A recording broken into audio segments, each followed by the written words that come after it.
Nah, kalau teman-teman berpikir untuk pindah ke luar negeri, saya malah meragukan nasionalisme kalian. Ya, saya mempertanyakan rasa kebangsaan dan nasionalisme dalam memiliki bangsa ini. Ada apa sih Indonesia sekarang? Orang-orang pinter, cerdas, malah pada kabur ke luar negeri. Bahkan ya, tagar kabur aja dulu ramai banget di media sosial. Media massa juga banyak membahas tentang fenomena ini. Dan faktanya ya, kalian lihat di sekeliling kalian. Teman-temanku banyak banget yang notabene orang-orang cerdas dan punya banyak pilihan dalam berkarir, berkarya. Malah pada pergi ke luar negeri semua nih. Nah, orang-orang kayak gini tuh sebenarnya sayang loh jika harus terpaksa ke luar negeri. Mereka adalah orang-orang yang jika diberikan kesempatan bisa menghasilkan banyak lapangan pekerjaan. Tapi malah pergi ke luar negeri karena mungkin terpaksa ya. Berarti kan pertanyaannya, kenapa pada pergi dan apa sih yang terjadi di Indonesia sekarang? Dari wacana ke realitas, kabur aja dulu fenomena brain drain. Ini tuh bukan sekedar tren biasa ya, jadi awalnya memang refleksi nyata dari kegelisahan atas kondisi ekonomi, politik, sosial yang semakin menekan di 2025, era Pak Presiden sekarang. Fenomena ini bukan muncul gitu aja, tapi akumulasi dari ketidakpastian hidup di tanah Indonesia yang makin lama makin terasa sulit. Nah, intinya sih mereka pingin bisa keluar dari Indonesia demi mencari pendidikan, penghidupan, keamanan, dan sebagainya lah. Intinya keluar aja dulu deh, kalau mungkin ya pindah warga negara nantinya gitu. Aku juga sadar sebetulnya pingin sekali bisa pergi ke luar negeri. Tapi kondisi dan kesempatan orang itu kan beda-beda ya. Aku mulai dari 0, ada yang mulai dari 1, ada yang mulai dari plus 10. Nah, hashtag kabur aja dulu tuh awalnya memang sebuah diskusi positif dan konstruktif ya. Itu udah dari lama. Awalnya memang untuk ajang berbagi tips saja dan pengalaman tentang bagaimana kerja dan studi di luar negeri. Nah, sekarang narasi yang berkembang itu jauh lebih suram. Indonesia semakin sulit memberikan harapan. Nah, fenomena ini tuh udah jadi gelombang pesimisme yang berujung pada frustasinya anak muda di tanah air Indonesia ini. Data dari BPS menunjukkan bahwa per Agustus 2024, 7,47 juta penduduk usia produktif masih menganggur. Sementara itu gaji rata-rata pekerja hanya 3,27 juta per bulannya. Angka ini sulit menopang kehidupan layak, apalagi jika dibandingkan dengan biaya hidup yang terus melambung tinggi. Biaya hidup layak itu menurut BPS itu satu keluarganya harusnya di sekitar angka 15 juta. Ini menurut data BPS ya. Mungkin data ini menunjukkan relatif di berbagai kota. Jadi sebenarnya agak miris ya. Bule aja kaget loh ini. Kalau dibilang rata-rata gaji Indonesia itu berapa? Bali or just Indonesia? Indonesia. $5,000. $5,000? Yeah. $2,000? $1,000? It's $300 a month. That is insane. And people live Yeah, they survive. and they're okay. Nah, konsekuensinya apa sih? Banyak anak muda melihat masa depan tuh jadi suram di Indonesia. Yang lebih cerah ada di luar negeri. Yang memiliki keahlian spesial ya mudah sih. Pasti bisa memilih mau kerja di mana gitu. Mau kerja di negara apa. Sebagian bahkan akhirnya bisa memilih untuk berganti ke warga negaraan. Fenomena ini namanya brain drain. Fenomena brain drain makin terlihat semakin nyata gitu. Buat yang belum tahu, brain drain adalah fenomena di mana tenaga kerja berkualitas tinggi, terutama yang memiliki keterampilan pendidikan unggul. Mereka memilih bekerja atau menetap di luar negeri karena faktor seperti rendahnya upah, terbatasnya peluang karir, serta kondisi sosial politik yang kurang kondusif lah. Nah, akibatnya apa sih? Indonesia jadi kehilangan talenta terbaik yang seharusnya bisa berkontribusi, bikin lapangan kerja baru, terus nanti mendatangkan investasi. Intinya sih bikin inovasi lah biar ekonomi itu gerak maju gitu. Jika Indonesia ekonominya maju, negara pun jadi untung dan dapat pajak yang baik dari orang-orang pintar ini yang ngumpulin orang-orang pintar lainnya gitu. Nah, ketika SDM unggul itu pergi, dampaknya bukan cuma sekedar jumlah pekerja yang berkurang, tapi juga merosotnya sektor ekonomi, investasi, dan penerimaan pajak lah. Tapi ini tuh ironis banget sih. Ini hasil dari merenungi videonya Pak Guru Gembul ya. Bukan hanya masyarakat biasa yang berpikir untuk angkat kaki ya, bahkan kalangan elit politik juga kayak memberi restu dalam konotasi negatif ya. Para elit politik nih bilang kalau tidak mau bayar pajak jangan tinggal di Indonesia. Atau ada yang bilang gini, jangan kritik terus, kalau mengkritik yang jelek-jelek udah hengkang aja dari Indonesia. Ini tuh bikin tambah luka orang-orang yang sebenarnya udah frustasi, makin frustasi. Mereka jadi makin mikir tinggal di Indonesia ini. Bahkan ya sekelas menteri ada yang bilang gini, orang-orang yang ninggalin tanah air itu adalah orang-orang yang tidak cinta Indonesia. Mereka itu udah pergi aja karena kalian tuh tidak cinta Indonesia. Sejujurnya mungkin bukan tidak cinta ya, saya yakin sih mereka tuh cinta banget sama Indonesia. Tapi mereka tuh frustasi dengan kondisi Indonesia sekarang gitu. Gaji pas-pasan, pajak mencekik, lapangan kerja minim. Jumlah lapangan kerja di Indonesia itu semakin lama semakin menurun.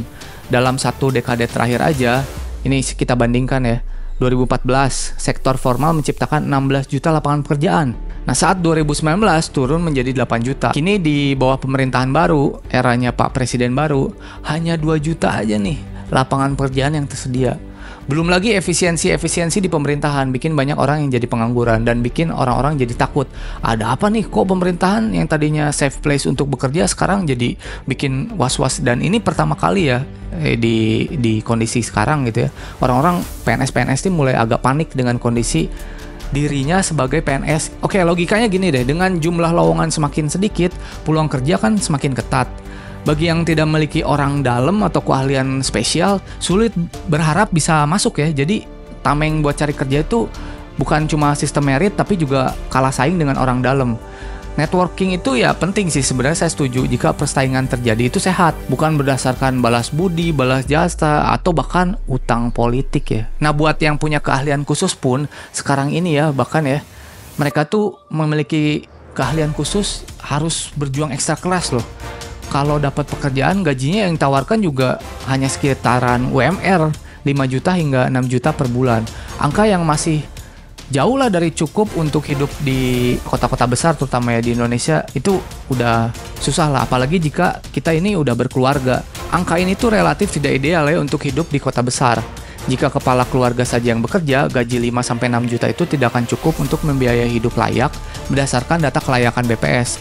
Jadi ya harus keluarga gitu yang bekerja. Jika punya anak 2 atau jika menjadi sandwich generation, itu beda lagi lah ceritanya, udah makin sengsara deh gitu. Nah, dengan realitas seperti ini, wajar sih kalau banyak anak muda yang memilih hashtag kabur aja dulu. Bikin usaha itu susah, ditambah lagi udah mah susah, dibikin ribet lagi. Kalau kerja sulit, bagaimana dengan usaha?